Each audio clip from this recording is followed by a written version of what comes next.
հարգում եմ այդ որոշումը։ Ես էլ եմ հարգում, այո։ Ես չեմ կիսում իր մոտեցումը, բայց ես հարգում եմ եւ այս պայդերությամբ պետք է ասեմ, որ նաեւ ծափահարում եմ իր այդ խիզախությանը։ Ստե մի հատ կարևոր բան կա։ Ընդունում ենք այդ որոշումը, չենք ընդունում, համաձայն ենք, համաձայն չենք։ Մեր մտահոգությունները Նարեկի մասին ավելին են այս պայդերությամբ, քան մնացած կապ չունի։ Կարևորը հետեւյալն է։ Ինքը այդպես է ուզում, ինքը անարդար է անդե նստած։ Ինքը այնտեղ է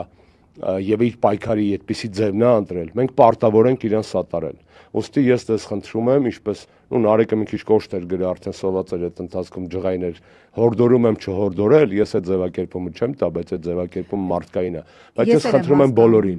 եթե Նարեկը արդեն 14 օր այդ ճանապարհին է, մի ասեք հետարի, ուշ է։ Ավելի լավ է մենք միասին պայքարենք, շարունակենք բարձրաձայնել այս ամեն ինչի մասին, գնալ անտիֆեյքի եւ մնացած ակցիաների, ռմբակոծել պետական գերատեսչությունների այս ամեն ինչով։